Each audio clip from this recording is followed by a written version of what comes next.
This was a snowstorm that leveled 57 centimeters, almost 60 centimeters of snow.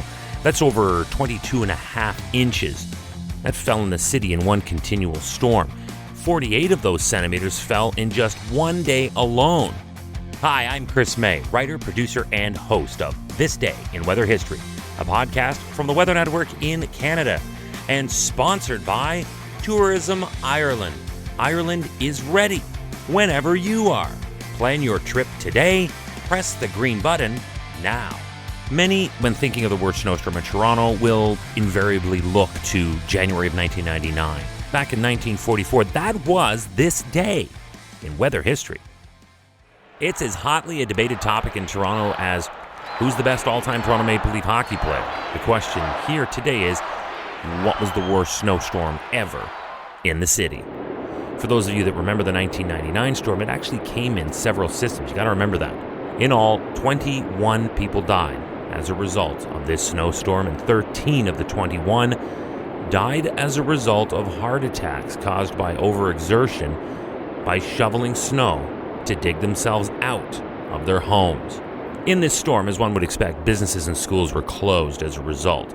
The Toronto Stock Exchange was closed the next day on December the 12th, but not for the reason that you might think. You see, the floor staff were actually unable to make it in for the opening bell at 10 a.m.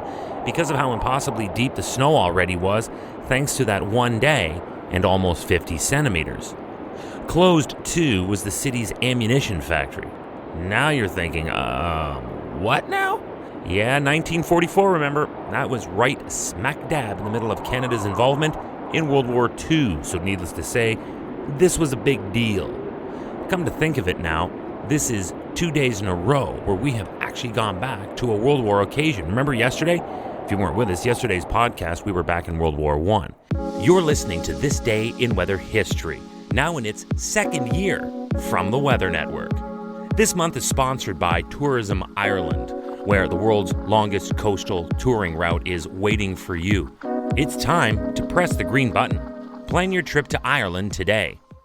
Meanwhile, back in Toronto on December 11th, 1944, and this day in weather history, only the main lines of the TTC stayed open, albeit barely, and with great difficulty.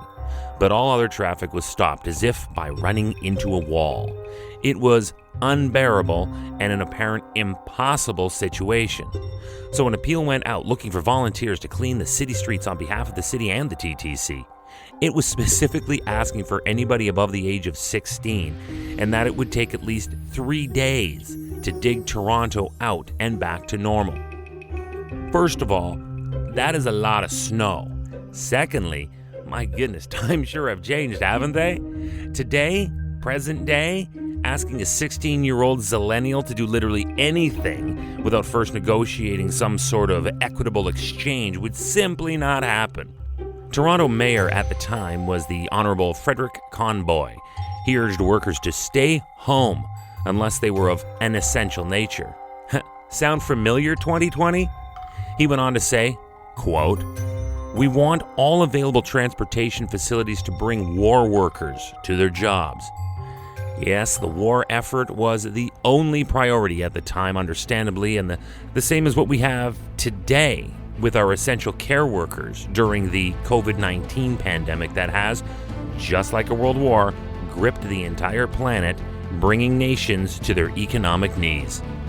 It was estimated at the time that this city shutdown was costing upwards of $40,000 a day in 1944 dollars until it was finally cleaned up. So where were the 1944 snowplows? They were in drifts. Yeah, Toronto, that happened. This day in weather history. Tomorrow is December the 12th, and that reminds me of one of my favorite stories in weather history. The Metrodome was made of a Teflon fabric and needed to remain inflated to hold its structure. The outfield walls looked like garbage bags, and teams always complained about the lighting on the roof and how it was terrible to spot anything that was in flight, which is kind of sort of essential in both the sports of baseball and football. Besides, what happens if it snows a ton on that inflated fabric roof? Find out tomorrow. It's gonna be hilarious. It's On This Day in Weather History with me, your host, Chris May, and proudly sponsored by Tourism Ireland. Ireland is open and ready to welcome you. On December 21st, I feature This Day in Weather History, the Winter Solstice. Just press the green button now to experience those epic and open landscapes.